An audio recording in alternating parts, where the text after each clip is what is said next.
Thank you for getting on board today. And I would just like to start off with some mantras to invoke auspiciousness.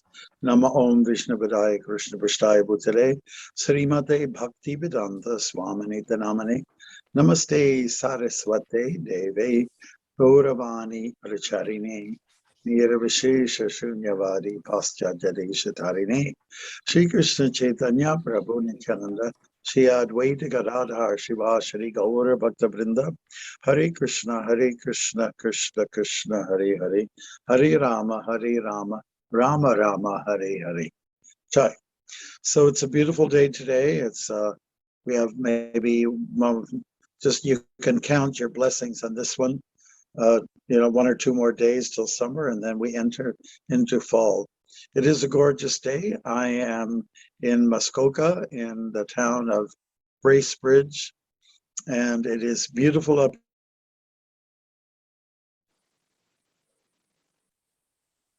I'm sure it's the same down where you are, Scarborough.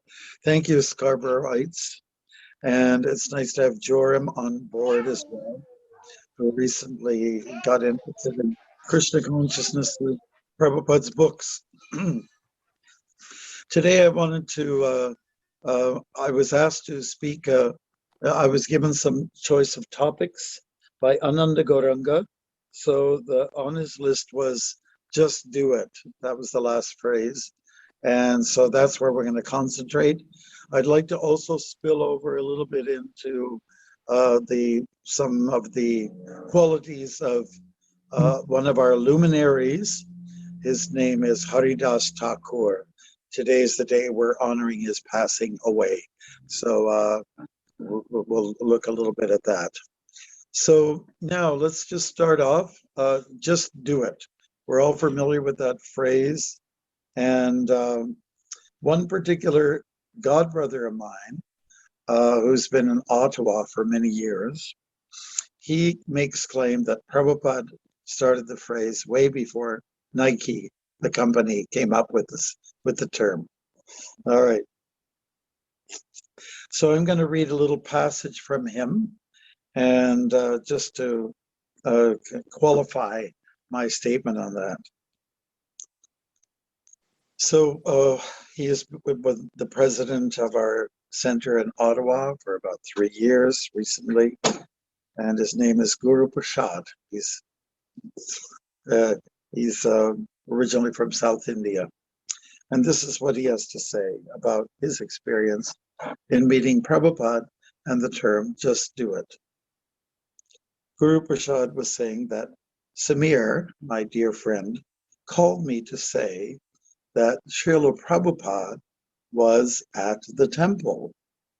When I entered into the main temple, the place was empty. We're talking about Montreal. Then I went near the kitchen, and the devotees there told me Prabhupada was in the Prasadam hall. As soon as I entered the Prasadam hall, Prabhupada was standing right there in front of me. I was really surprised to see him there, and I immediately offered my obeisance. Prabhupada asked me my name and where I was from. Then he asked me the question, are you chanting Hare Krishna? I took it as whether I was chanting regularly 16 rounds like other devotees. I told him, I'm trying to chant, Prabhupada. He quickly responded, oh, you're trying. What is the difficulty? Just do it. I guess Prabhupada came up with the phrase, just do it, before Nike, the sporting company, adopted it as their catchphrase. Then we all came down to the temple, and Prabhupada had a gathering with the devotees. At one point, Prabhupada asked if anyone had any question. I was going through a rather difficult situation at the time, so I asked, I'm not really succeeding in material life. Neither am I latching onto my spiritual process. So what should I do? Prabhupada repeated the same thing. Chant Hare Krishna. Prabhupada told me twice the same day. Chant Hare Krishna. eventually I found out that it is actually the process for happiness in this age of time. Okay, so that's a little insert there on what one of our Prabhupada disciples had to say about this term, just do it. And the common phrase, which Nike did take up as a, what do you call it, a mantra? I think that's what they call it these days, a mantra or slogan. They got the idea, they were inspired by a famous, he was I guess you call him a criminal, on charge for 2 murders. His name was Gary Gilmore. And he was up for a capital punishment. It was a firing squad. He's an American, and he became world renowned for his last words before his life was ended. And his last words were, "Let's do it." Okay, which is just sounds like just do it. Okay, and let's do it means, okay, let's get on with it. I'm ready for being reincarnated. I guess he pleaded guilty. He realized this is my fate, you know. So he became famous for saying, "Let's go on with it, on with the show." You know, so that was in 1977. That was the same year that Srila Prabhupada passed away. You know, so JDI, just do it. We can talk a little bit more about that. There's this fellow, his name is Shia Labeouf, and he's a very assertive, motivational speaker. And you can look him online. Just go for just do it, and you'll see him pop up. And why? What he says, you know, very emphatically and very assertively, he says, "Make your dreams come true. Just do it. What are you waiting for? You know, nothing is impossible. Do it. Yes, you can."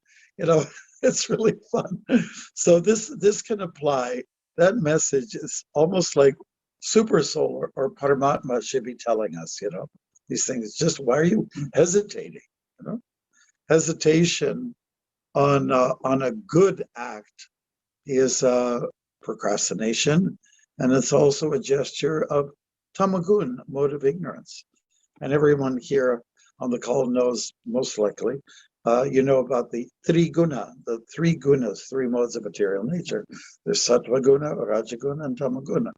And many of us we have a choice as to how to conduct our life, either in one of these 3 modes or energies. So if you throw yourself in the mode of passion for a good cause, then that would be a very good application of just do it. You know, let's get on with what needs to be done.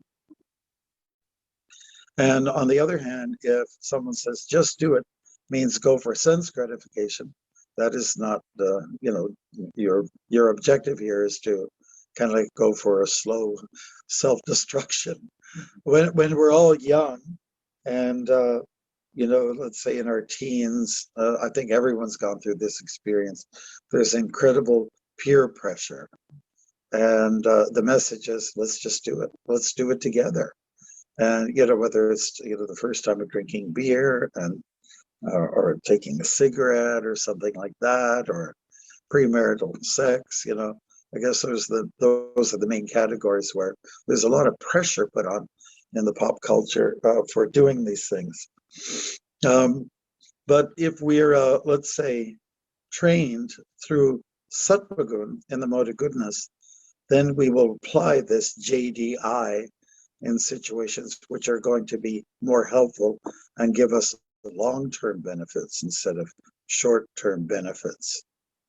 One should never hesitate for a good thing. And maybe we can just look for a minute as, why is there hesitation to doing something that's proper? Krishna addresses that in the Bhagavad Gita. Arjuna basically asks Krishna, What is it that compels a person to do things against his will? What is it that causes us to be apprehensive and to hesitate? And please, if you could explain this to me, I want to understand what is that energy that causes this? And then in chapter 3, text 21, Krishna answers the question pretty much. Kama esha krodha esha rajaguna samudbhava mahashyanam manyan papa vidyanam iha vairinam. Vairinam means enemy. And the enemy that is addressed is desire. Self-centered desire, or in Sanskrit it's called kama. Kama, which turns into wrath, or anger. And when there's anger, you also kind of like lose it. Your intelligence kind of shuts off. So same thing with desire. If somebody's deeply, madly in love with someone, they say love is blind, and there's nothing wrong with being attracted. I think it's very natural. Goes along with the territory, goes along with the body. But sometimes we need to analyze carefully, is this really the right person or partner for you? So with kama, desire, which gets very intense, we don't always become the best judges. And so Krishna is telling Arjuna, let's be good judges, and let's keep our desires somewhat under control, so that we will have a better vision and make better decisions on life. Again, there's nothing wrong with the principle of kama. We're born with it. And if we go by the teachings of the Goswamis, and in particular Rupa Goswami, who's telling us, whatever you've got with you, whatever is a resource, whether it is desire or let's say lust, you may call it, then if you just channel it properly, then there is no problem. And just like, take for example, the particular quality of anger. Anger can be channeled. So Rupa Goswami explains it in his famous verse in his book, Bhaktimarga Swami, which Prabhupada has sort of modified as the nectar of devotion. And anasakta vishayan yadarhan vayanjita nirbandha krishna sambandhe yukta vairagyam ujjate. Vairagya means renunciation, and the Rupa Goswami explains that proper renunciation means to take something that is, let's say, generally considered to be selfish, and you can sort of twist it and turn it or convert it into something popular and positive. Just like, let's take the example of Hanuman. Everybody loves Hanuman. Show of hands. Everybody loves Hanuman, okay? Because he was so controlled with the senses. He was so helpful and so much into the service mood. So Hanuman actually was angry. He conjured up this anger towards Ravana because Ravana had taken Sita, he had kidnapped her. So Hanuman had this, it was festering in him, this feeling of, I'm going to get after this guy. And he'd shout and be angry and says, bring her back, she doesn't belong to you, etc. So this is anger which is dovetailed, anger which is channeled in the proper direction. And same thing with lust. Lust, which tends to really bind us in many ways, can also be converted into love for the absolute, love for the Lord. It's two things that keep us in this world, the material world, brings us here and keeps us here. That is love and hate, or intense lust and contempt. These two things are what lock us inside. If we can adjust them and convert them, just like we're all learning how to adjust ourselves with our lifestyle because of COVID. And I'll give you another example. We were in Hyde Park, a few of us yesterday, and we were under the shady trees. It looks to me like jack pine.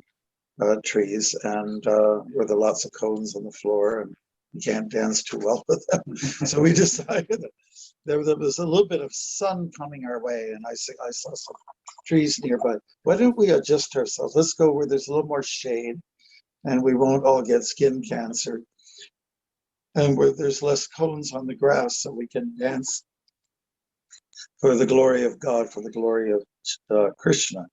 And so we adjusted ourselves because the sun was also moving, and we adjusted because the sun was adjusting. A person can get on with life by learning how to make some adjustments, you know. So we have to.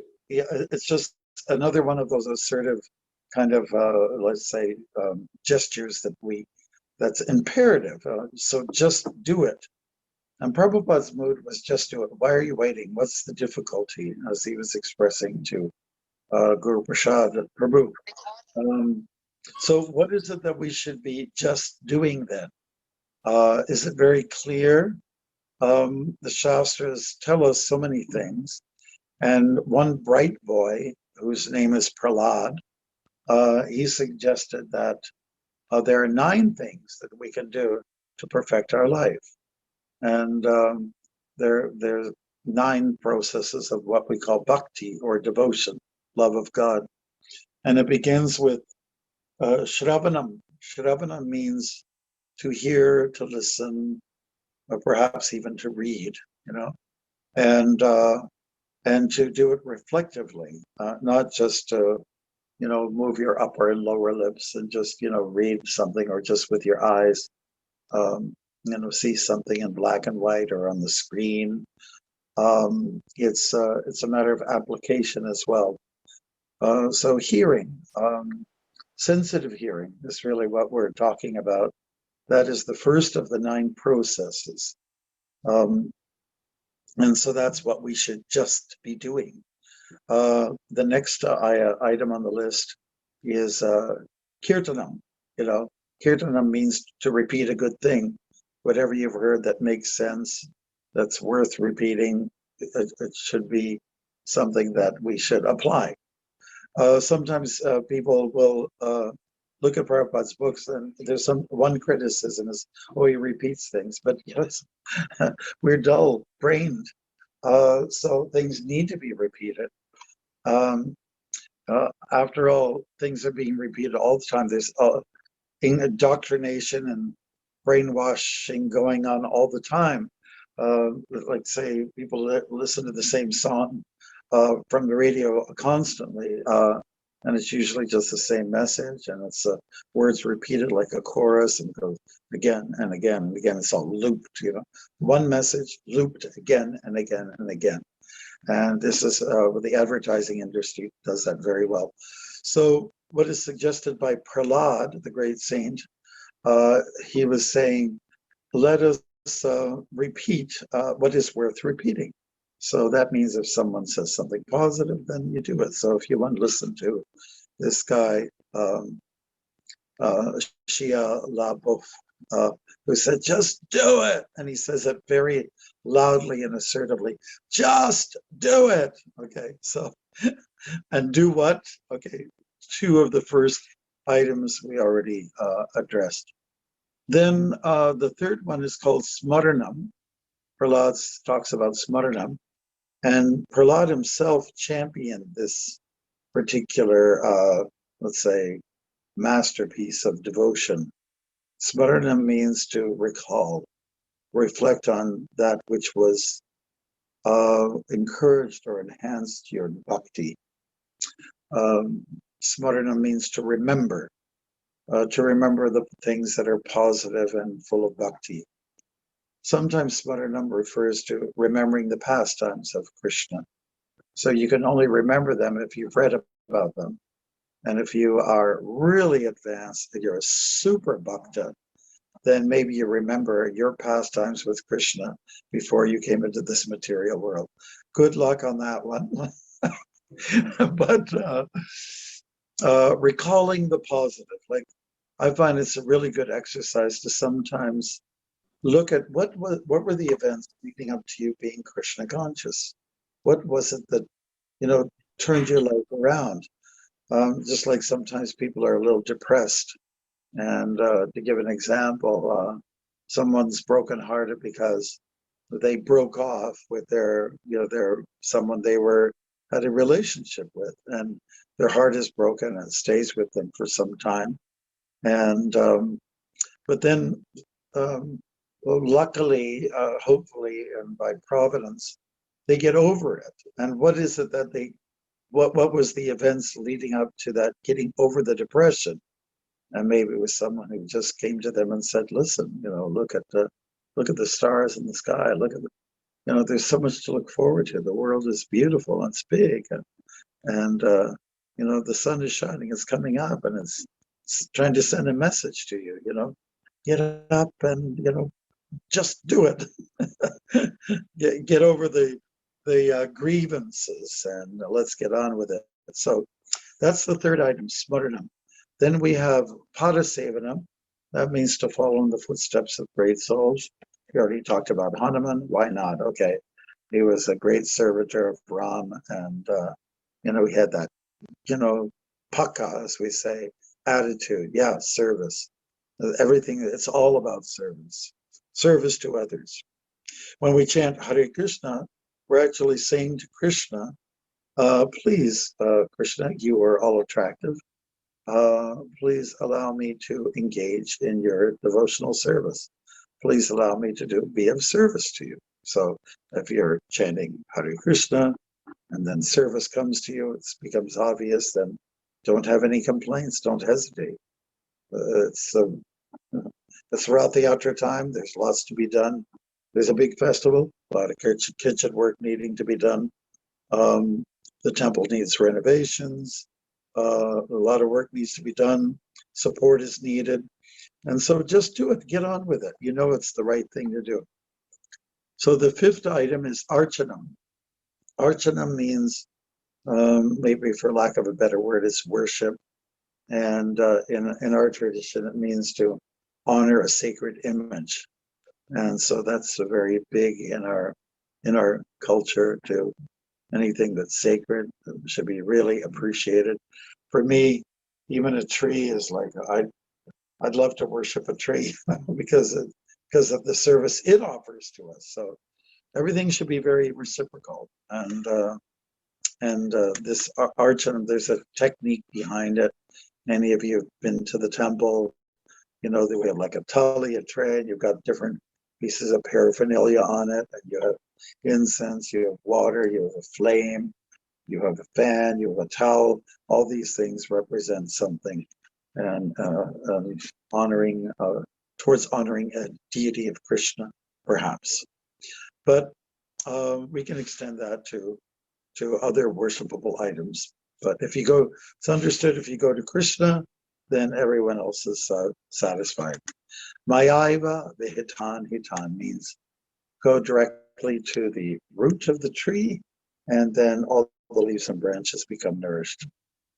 The next item is called vandanam, and this can really be helpful in building up confidence in an individual to bring you to the point of, yes, let's just do it. Let's get it done. And so powerful praying. Prayers are very, very powerful, and they are of different types. You can put prayers under the categories of goodness, passion, and ignorance. Some people have analyzed that there's many different kinds of prayers. So one kind of prayer, which is kind of popular with a lot of people, is just, Lord, give me please empower me to be able to overcome the difficulties of this day or the difficulties of this life. Some people pray to God, oh, please give me a nice wife or a nice husband, or, I've got a disease. God, please help me. I got to pass the exam, God. So this is a little more fruitive, a little more in the mode of passion. And then you've got prayer. Some people pray to God for not such good motives. I like that guy there. I might as well have like what do you call it, one of those dolls, and give me some pins, voodoo, and some people become very empowered. We hear about in the Shastras, in the Bhagavatam, some big time asuras, we call them, and they're praying to some devata, usually like Shiva or Brahma, empower me so that I can attack Vishnu. So those prayers are not really like very smart. Don't try to attack God, But prayer which of the nature of kind of like the expression, my dear Lord, I'm yours from this moment on. Do with me as you like. That kind of spirit, and whatever you want to give to me as a challenge, I'll be glad to accept it. That's a very superior kind of prayer, and that would be one time when you could say, God, just do it. God, just do it. Give me what I'm supposed to have. Give me strength. And so, if God gives challenges, those challenges are there to give you strength, to allow you to become strong. The next item is called dasyam. Dasyam means to very much act as a servant of the Lord, to take up the spirit of humility, perform acts of humility, as opposed to acts of pride and arrogance. We don't need to be led by this ego, and ego, which is an acronym for edging God out, but rather, we want to take the position, as the Shastras say, our very being, our Atma, is 1/10,000th the size, the tip of a hair. So that means I'm just quite insignificant. But I become significant when I perform acts of humility. If I'm small and I carry on with arrogance, then this is not a proper fit. It just doesn't fit. It's like, if I go and buy some gloves and my hands are only so big, or my gloves are super big or tiny, I can try to, push, all the little finger fittings inside, but it just doesn't work. The perfect fit for us is to perform acts of humility. So that's going to help us in our assertiveness.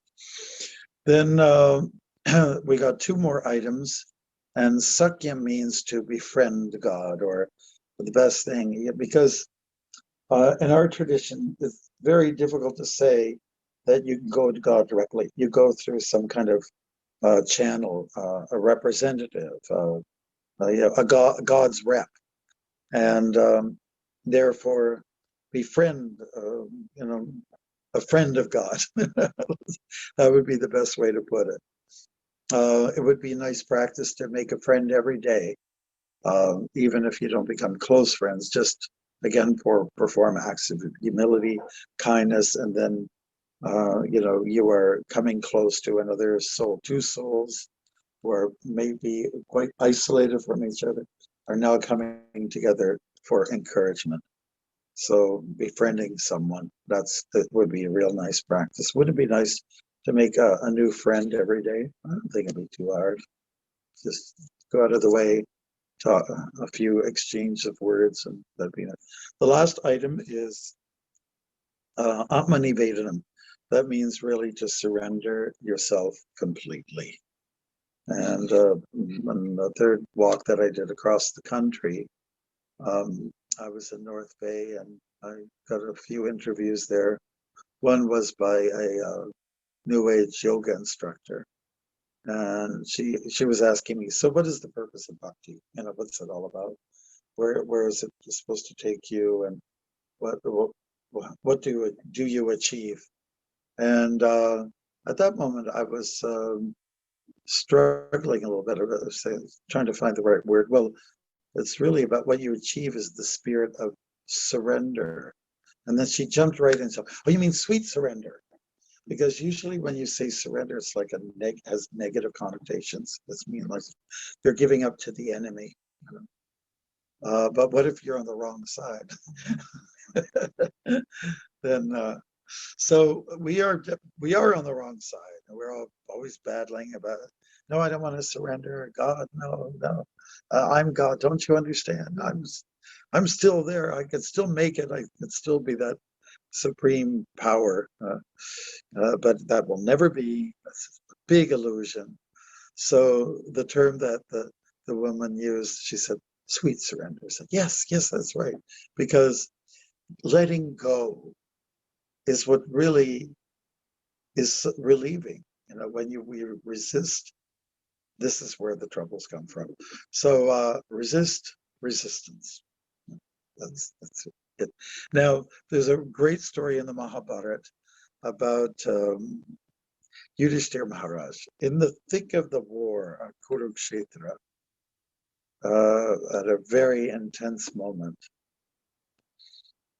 Krishna tells Yudhishthira, he says, say Ashvatthama is dead.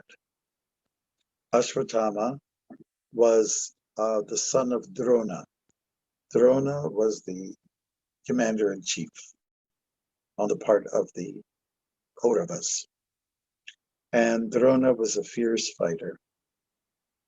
He was also the martial arts guru for Arjuna. And of course, we won't get into that. Why were they on opposite sides? We're not going to go there with our explanation right now.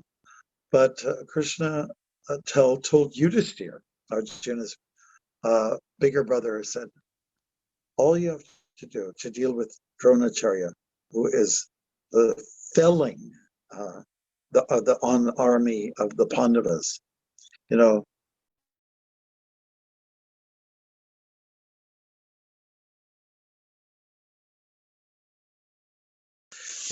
this is what you must do, is just simply shout out loudly, because there's a lot of noise in the battle. There's a lot of noise of hooves and, swords clanging together, and just lots of probably people expressing themselves, receiving an arrow. So say loudly, Ashvatthama is dead. And then Yudhishthira thought, what do you mean Ashvatthama is dead? He's not dead. He's not dead. And then Krishna said, we're talking about Ashvatthama, the elephant. There was an elephant by the name of Ashvatthama. And so Bhima, what he did was he had slain that elephant. And so it was truthful. Now, Yudhishthira knew that this elephant had been slain. And Yudhishthira was very hesitant because he represents everything that's virtuous. And Krishna's saying, just simply say, Ashvatthama is dead. And that will devastate Dronacharya. He'll stop fighting because Krishna knows the mood of everybody, And Yudhishthira was hesitating. And so he goes, Ashvatthama is dead. And Drona heard that earshot and he just dropped his weapons. And then Yudhishthira goes, Ashvatthama the elephant. So that wasn't heard by Drona. Now, the thing is that Yudhishthira hesitated, and yet Krishna was trying to say, just do it. Let's get on with it. You've got a problem. And Krishna comes as a strategist in the battle. He did not take arms, but he agreed that he would be a strategist. So here Krishna is playing his role as a strategist. This is what you do. Just say this word. It's simple. It's Ashvatthama is 3 words. That's all you have to do. And Yudhishthira was hesitating. And because he hesitated, because he was apprehensive, therefore, the story goes in the Mahabharata, says he had to have a glimpse of hell for a few seconds, And, it's really kind of a beautiful story in the way it plays out. So these are some things to consider. And I think we've all been in situations where if you don't make a decision at the right time, at the right place, under the right circumstances, which Sanskrit, we say, desha kala patra, you'll have to suffer for it. And there really is a right time. There are certain things that we like to say to people. Like I was talking to some devotees this morning. Okay, you're married. Have some children. Because children play important roles in our lives. Okay, what else needs to be done? Get a job. If you don't have a job, get a job. Well, And have you tried? No, you're employable, aren't you? You know, somebody says, I met one fellow on the walk when this is in Newfoundland.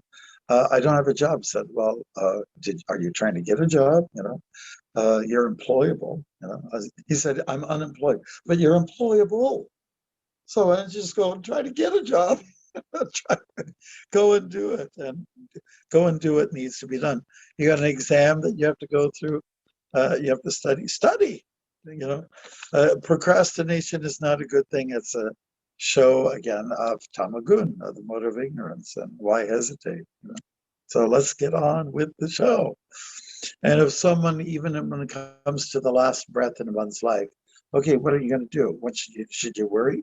So they say that your doctor, physician says you got about a week left. You got about a month to go. Okay, what are you going to do? Okay, you have to make a decision. Oh, okay, I'll go to Vegas. You know, I'll spend a week in Vegas. I'll go to Disney World. I'll go to Rome. I'll go to Paris. I've been wanting to go all my life. You know, but is this really smart? You know, and I would say, you know, the little voice inside, you know, the little Paramatma should be saying, don't do that, but do this other thing. And what does Shastra suggest is what was said to Parikshit Maharaj, you know, surrender to Krishna, hear all about him, you know, immerse yourself in devotion, bhakti. That's where you have to go with it. And don't try to squeeze in all the kind of sense gratification that you like some people who win these lotteries. It's been proven again and again and again that after 1 year of having the big win, they've practically lost all their money because there wasn't a proper application of the utilities, in this case, the funds. So yeah, we have to be smart about what we do, and going forward in terms of you know, doing the right thing. If we're guided by Krishna, Guru, Shastra, then we have you know, we've got some good directors in our life, some good mentors. But if we're guided by our senses, and our senses are always saying, just do it, then yeah, we'll be in trouble. Srila Prabhupada also admitted when he was young in college, you know, he tried a cigarette and he just didn't like it, and that was it. But he was under pressure, you know, culturally under pressure. And I think again, like I mentioned earlier on, everyone's gone through that type of experience. So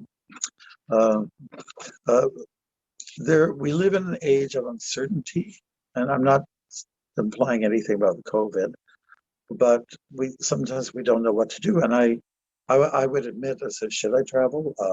You know, what if I go to the States? What if I can't come back in, or I have to be quarantined, or, you know, they charge me $2,000 a night at some hotel or something? You know, I mean, so we live in a lot of confusion state. It's a feature of Kali Yuga, the age in which we live. Manda, Sumanda, Matayo, Manda, Bhagya, Yupadruta. Confusion, disturbance. These are very strong features of Kali Yuga, and everything's quite short-lived.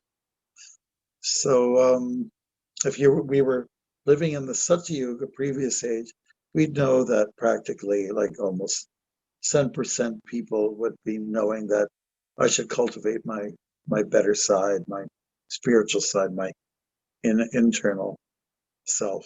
And just the other day, I was walking through Yorkville, and I met some young chaps.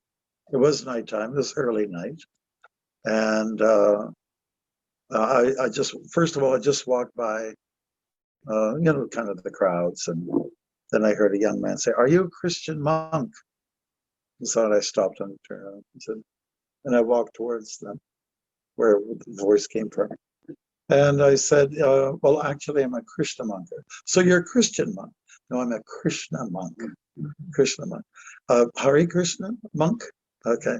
Oh yeah, Hindu. So, okay, Hindu, well, theologians put us in a neat little box. They call it Hindu, but it's a little bit bigger than, broader than, Hindu culture. It's a way of life. And but I said to the boys, um, I I was raised as a Christian, but I became Krishna conscious.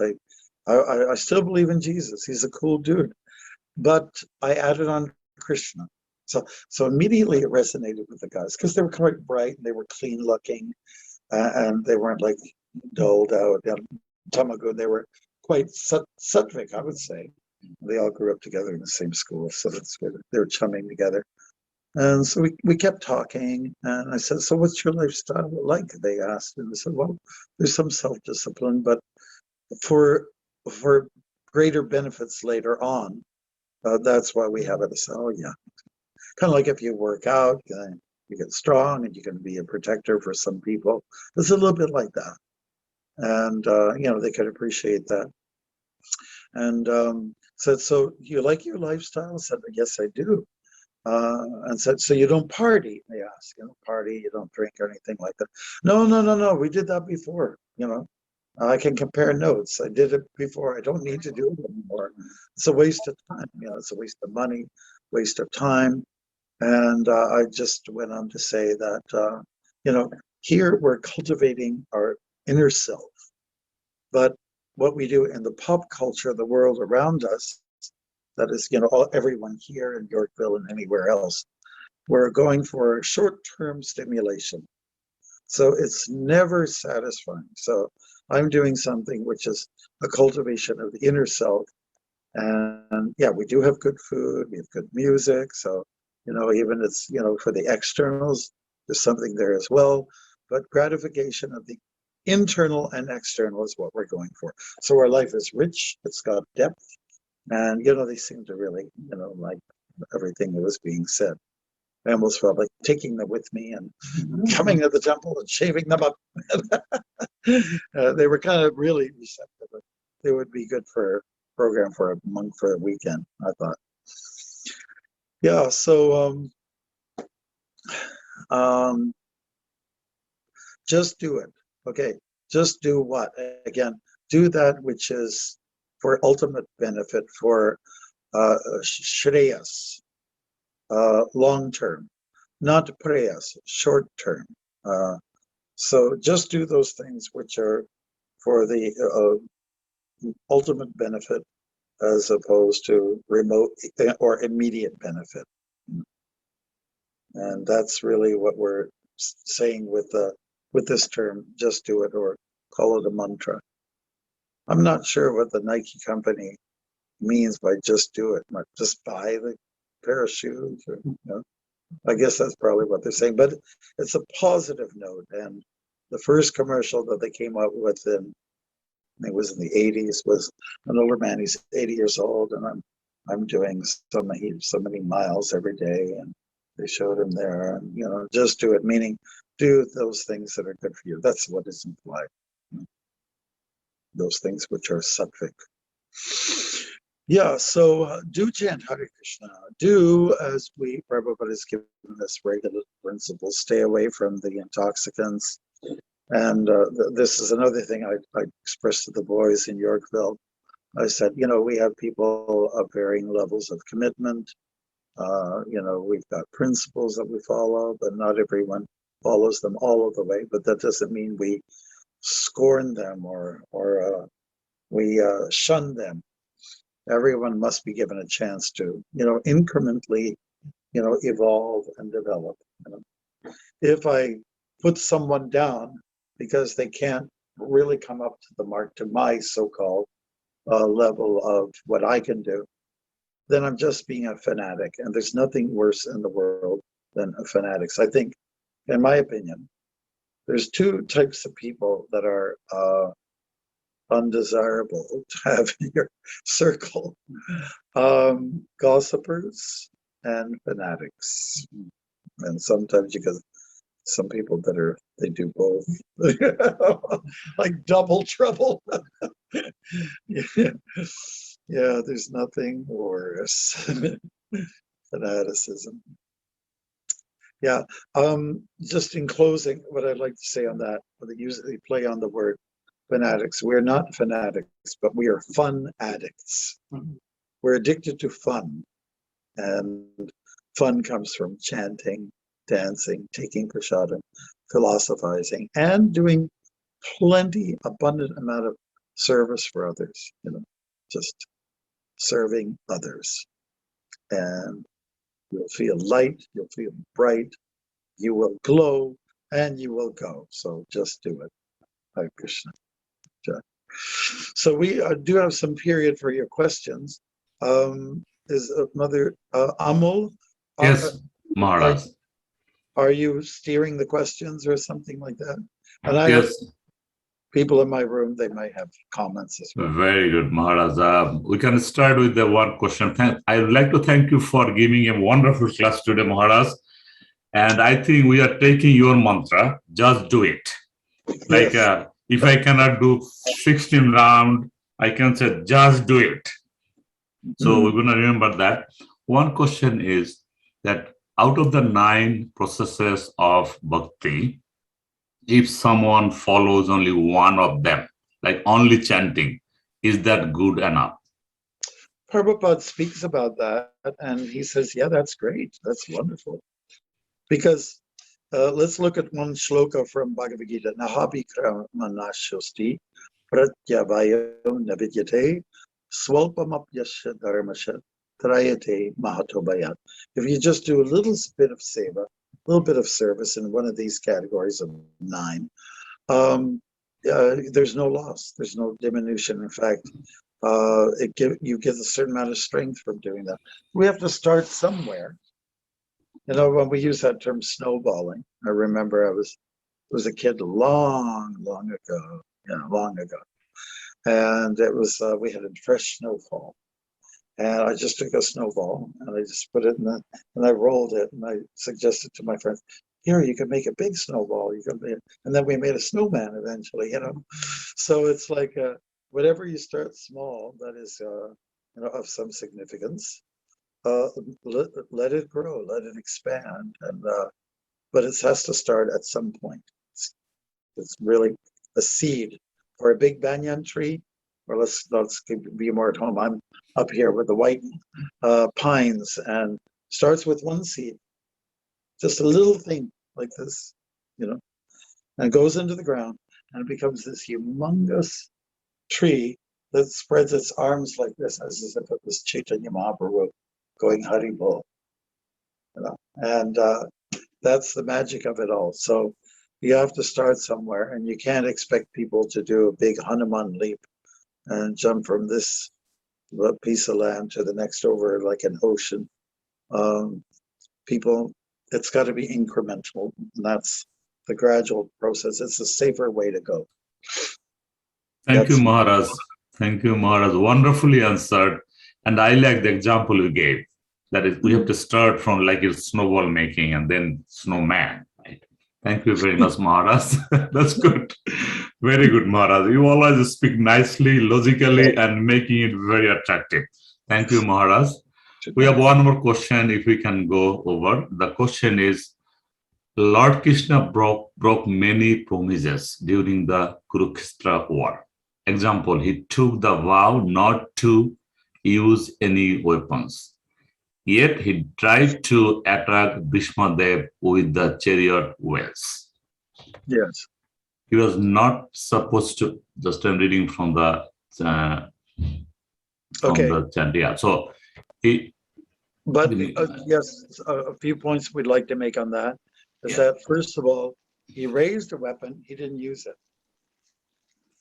Nice answer. Very nice. And he was not supposed to lie. Sorry. Another point is that he already made a commitment. I protect my devotees, right? So that's the biggest promise of all.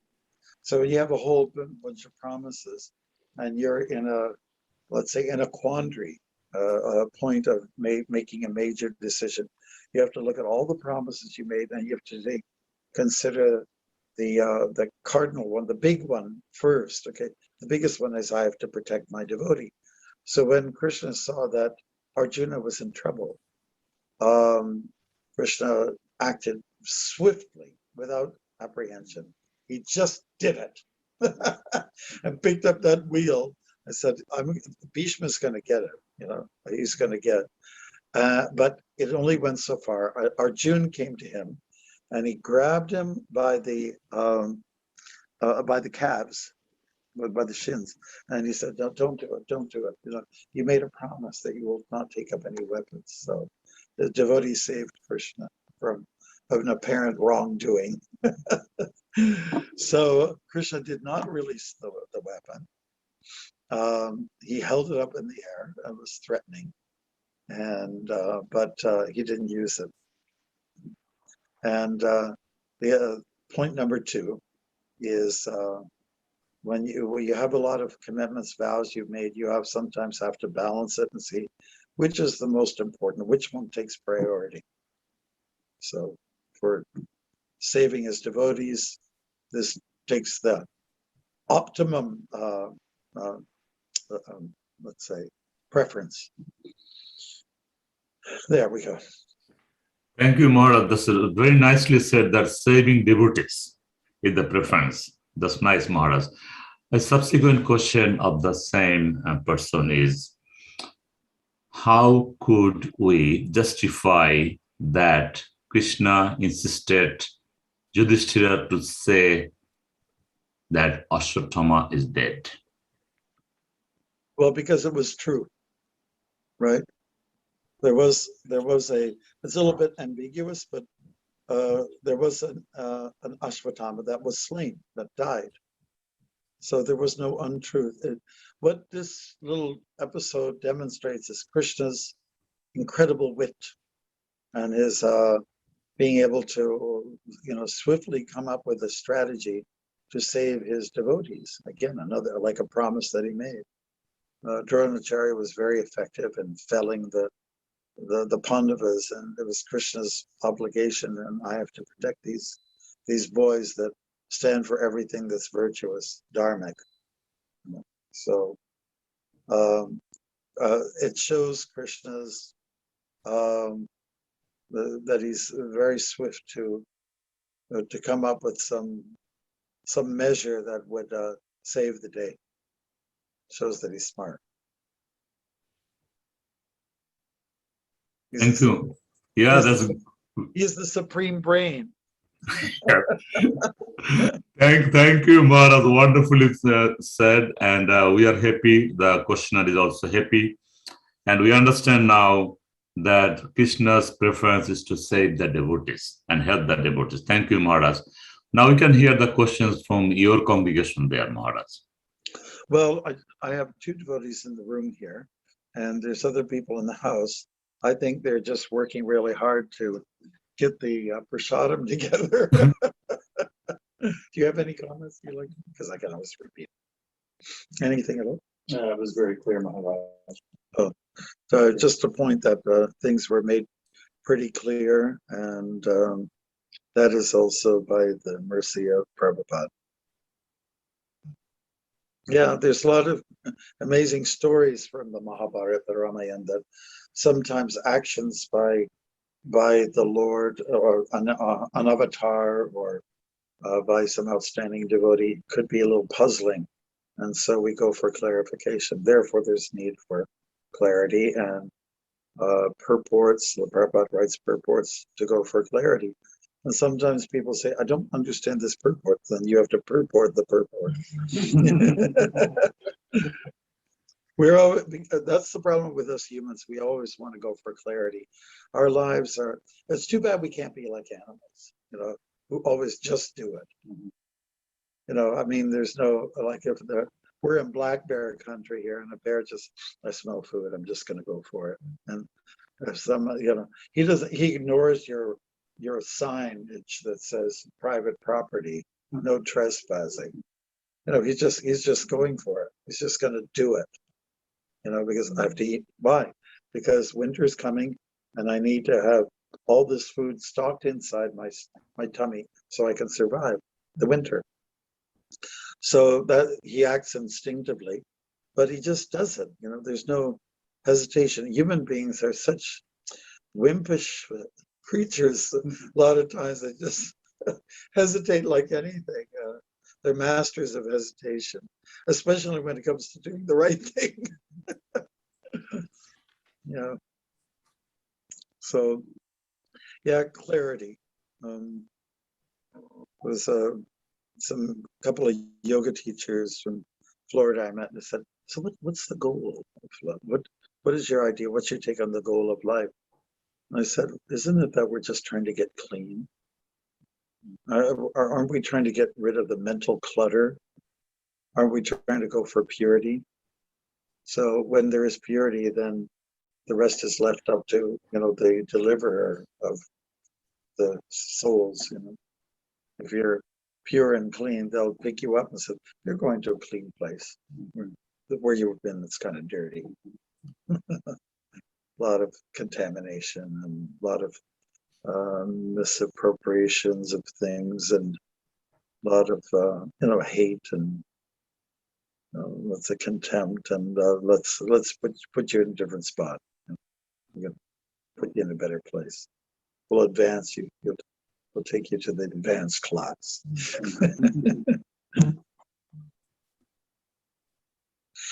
Yeah.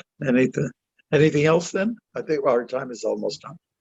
Yes, Maharaj, we are actually at 11:58. Thank you, Maharaj, for giving a wonderful class. And is it okay, Maharaj, to ask one question? It's not related with the class. Yes, please. Just simple question is, now we see on websites, different websites, that people are saying like universal intelligence. Yes. Is there, and they're saying that we are the part of the universal intelligence. As I can think that they're talking about Bhagavad Gita, as we are the part and parcel of Sri Krishna, as you mentioned in the beginning, that we are like 10,000 parts, like of the tip of the hair. So, is there any relation with that universal intelligence? Yes, surely it depends on how you interpret it. It's nice when they say universal intelligence. It means that there's recognition that the power of intelligence is there. You can say it's a name to replace God. Nowadays, God is not very popular for some people. In my walks, I'd have to be careful. Okay, I'm in a very liberal part of the country or in a city. God doesn't fly with some people, but if I was walking through the prairies in the Midwest, as soon as you say God, they go, "Oh yeah," But there might be other words to replace the word for God, and that rings more true. Let's say it's a better fit, and I think we should be ready to accept the different names that imply the same thing. But if I can't claim to be God, I'm just maybe I'm a part and parcel of God, yeah. But God is not dependent on my intelligence. So it would be like a fire brand or fire bond of fire, and sparks fly out of it, and the fire still keeps going, retains its own power, but little sparks have come out, and some sparks fly on dry sand, and they remain for some time, and then some fall into like the pond of water, the puddle nearby, and then it gets dissolved. And then another flame will land on maybe like dry wood or kindling or whatever, campers do, and then it combusts even more. So that's an analogy that's given sometimes. But the fire sustains itself. You cannot diminish the powerhouse of what we call God or the divine, or supreme intelligence, divine intelligence, universal intelligence. But at least people are saying, hey, there's an intelligence outside of myself. It should humble ourselves or say, oh yeah, there's something greater than me. If you can come to that conclusion, you're hitting spot on. You're saying, no, you're not everything. You're not the big Maharaj. You're just a tiny little spark of life, and just keep that in mind, buddy. Just do your service. Just do it. And when you do service to others, it keeps us into that right frame of mind that I am tiny and I need to perform acts of humility to keep me in that right place. Okay, Amul. Thank you very much, Maharaj. Nice analogy. And thank you, Maharaj, for your time and giving a class from Breeze. And we are very fortunate to have your class today.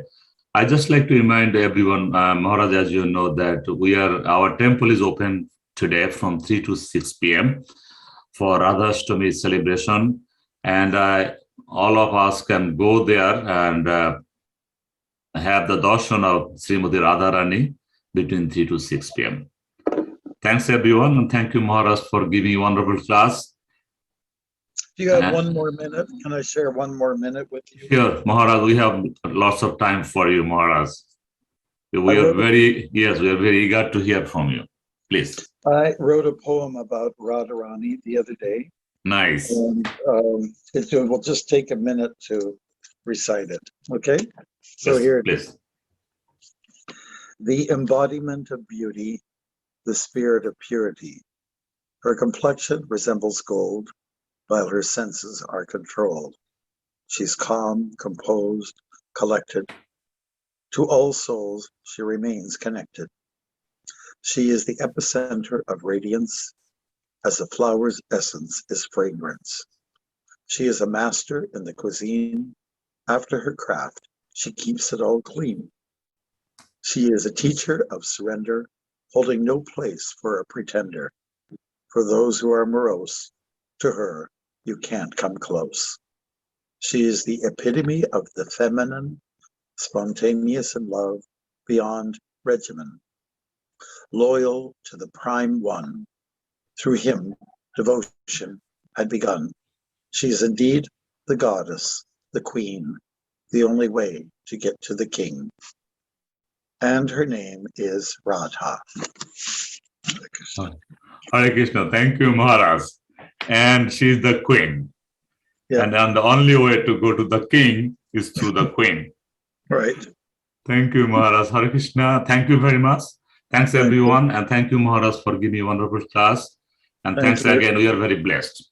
I would like to ask one personal question to Maharaj. How is his knee and what is his advice to others who are going through the knees problems? Well, it's part of my legacy. It's part of my legacy, my legs. It's good. I can walk without a walking stick, and my left knee is what was replaced. Okay. And that seems to feel better than the right knee, which will get replaced. So many people have these issues, so I would like to know what is your advice to others of it. Would that go for knee replacements or hip replacements? They're very common now. Hip and knee replacements, very common. And they're very successful. I understand even in India they're doing a lot of surgery. So I would advise it because legs are one of the things that go first, isn't it? Like when it comes to our mechanics, and we use them a lot. And I'd advise it. I mean, I had a good surgeon. He was very happy about my quick recovery, and I'm going to go back for a second one. And I'm just glad that we should all be glad we only have two legs. Or we're not like a centipede or a millipede. You only have to worry about two. So can you sit on the floor now? Yes, I just this morning I was doing the lotus, but I couldn't do it for too long. I couldn't do it for too long. But you can do it. Oh, it's still a little bit hard to go up and down stairs. It's not bad. There's still stiffness, but it's getting better. Okay. Thank you. Thank you, Maharaj. Thank you. Thank you. All the best. Thank you, everyone. Maharaj, stay well. Thank you very much. Thanks everyone. Hare Krishna.